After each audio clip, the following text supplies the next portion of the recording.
Good afternoon everyone, welcome back to my YouTube channel, or good morning, good evening, good night, wherever you're watching and what time of day it is you're watching. My name's Adam, this is my channel Adam Sews, and this is this week's Friday Sews.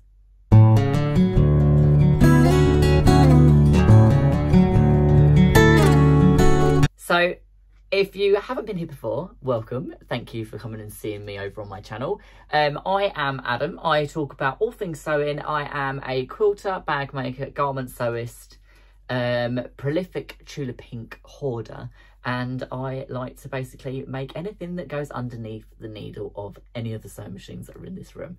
So today I'm coming back to you with another Friday Sews. I am going to talk to you about what I've done this week, what I've been up to, who I've met, what's going on, what's coming up, what I might have bought, and a bit of everything else. But to start with, I want to say a huge thank you to Jen from St. Jen's Sewing Room, who set up the hashtag Friday Sews, where all of us in the sewing world community can come together on a Friday and tell you what we've been up to. So as you may know, I popped a video out this week with some dresses in there from the dresses that I've made for Project Dress a Girl this year. It is a charity organisation that is run by the gorgeous and lovely Mari from Mari Sews. She has a YouTube channel on here on not on Instagram, on YouTube. She is Mari Sews for Curves on Instagram. And if you want to go and check out that video, I will link it at the end of this video, and I will also link her channel in the playlist below under her hashtag, under her @ symbol. So if you want to go and find her easily, once you've watched this video, hit the description box, click @Mari Sews, and you will find her there. So I've made those dresses. I will link to that video in the end cards of this video if you want to go back and see what the dresses I made this week were. What else have I been up to this week? I have made a caddy.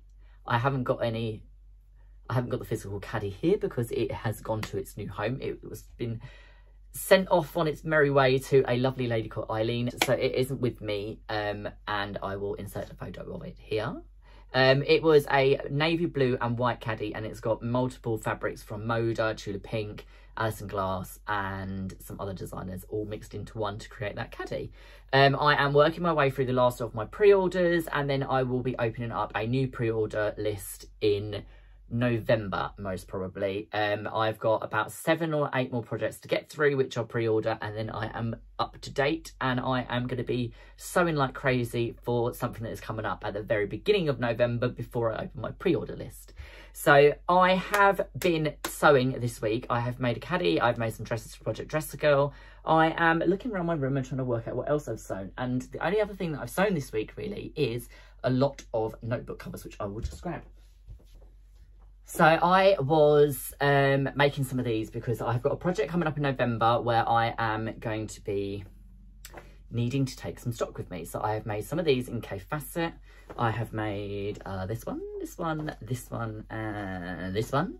So these are all K Facet notebook covers. I also made some, these are to go with all of the Tula Pink ones that I made, which are various different ones. They've all got pen holders on the front. Some of them have got patchwork, some of them are solid, and so on and so forth. So there is a huge stack of these which are currently being held to go to a project that I will talk to you about very soon on the channel.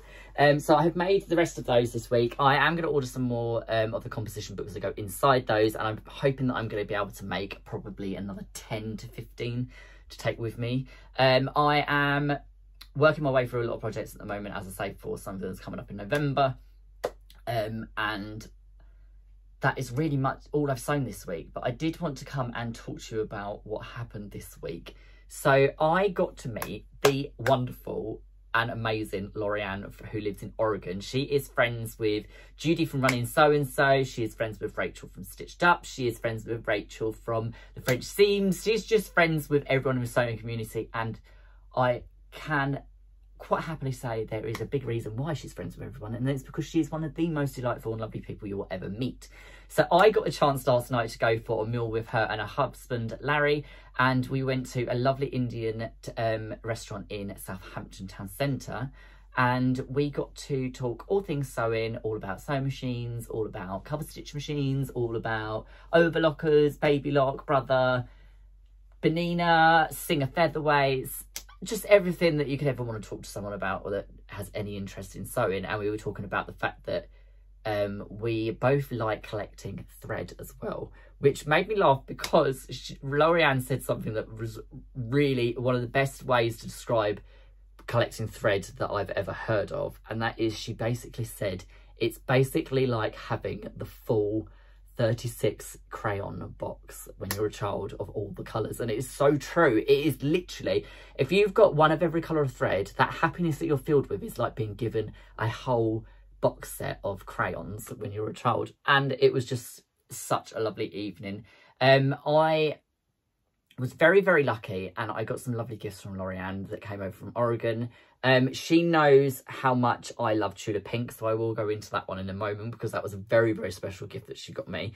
She got me this lovely postcard, which has got one of the mountains that's not that far from her house in Oregon. This is Mount Hood. And I chose this one because I am so sad like that this actually reminded me of the album cover from Shania Twain's very first album, which I will talk to you about in a moment. And the other thing she got me as well was these beautiful little fat quarters, which have got the candy skulls on them, sugar skulls, and they are going to make a caddy mixed with some of the De La Luna range, I believe. That's my way of thinking at the moment. So she also had this lovely little present wrapped up in this little bit of Beyond the Pink Door fabric that she had left over from a dress that she made. And when I opened it up, it was tied with a little mitten that she's embroidered on a little ribbon. That's what it was tied up with. And then when I opened it, Lorianne only managed to find like the last yard of Tulip Pink monkey wrench that I think was available anywhere in America. She had it shipped from practically the other side of America to her house so that she could bring it over especially for me. And I am forever grateful, because this now means that I have enough monkey wrench to actually make myself something from this, because I keep certain amounts of Tula's fabric as an archive to myself. It's my own sort of like self-ruling on fabric. So once it gets down to once it gets down to a half metre, half yard or less cut, I don't touch it anymore. And I've never ever been fortunate enough to get a large quantity of that, because it went out of print way before I started thinking about buying in stuff and keeping an archive of it. So besides the fabric, she also got me 2 yards of the matching ribbon, which is just beautiful. So the reason why it's called Monkey Wrench is because it has a little monkey and he is holding a wrench in his tail. So I am super excited about making something from that. And I just want to say a massive thank you again, Lorianne. I'm so grateful for that. Yeah, I can't wait to make something for myself from that. So talking of the postcard that she got me, that looks like the Shania Twain album cover. I may have spoke about it last week in my last week's vlog about the shirt that I made to wear to my Shania Twain. So last Saturday, I went to the O2 Arena with my parents. I drove to my parents' house, then jumped in my mum's car, and then I drove my parents up to the O2 Arena in London. We had the loveliest meal at Zizzi's. We had an Italian meal. And then we went on to a gelato place and had pistachio ice cream, which was delicious. And then we got to see Shania Twain. So her supporting act was a guy called Breland. He is an absolutely amazing artist. If you haven't ever checked him out, I would definitely go and recommend checking him out. He is like a kind of hip-hop country western kind of crossover. I think he originates from, I want to say, New York or somewhere around that sort of area.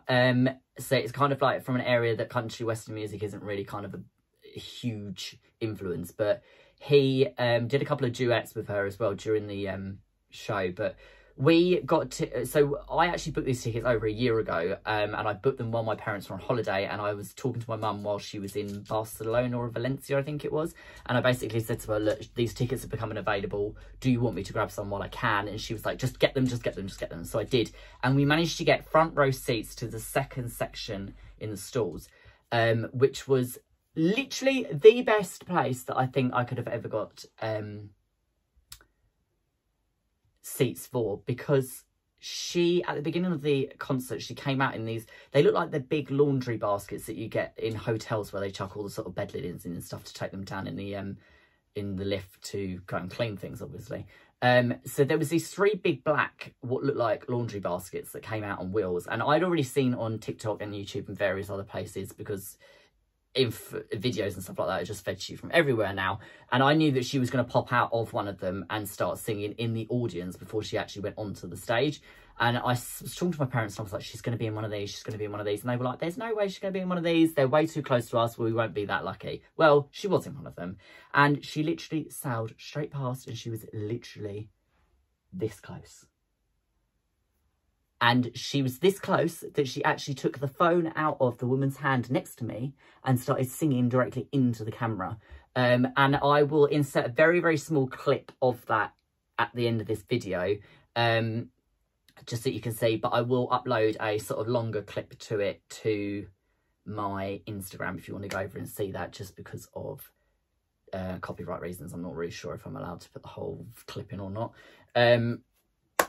But it was incredible. It was a great night out. We had so much fun. She was absolutely brilliant. There was a couple of technical problems during her performance, but she was just like, you know what? Screw it. We're just going to carry on anyway. And it was just such a great night. I'm so, so glad that we went and saw her. I was a little bit worried that this might be like one of the last major tours that she ever does. And I just said to my mum and dad, I was like, look, we've liked her for years. We've listened to Nini, every single song she's ever written. Why don't we just go and see her now? And I'm so glad we did.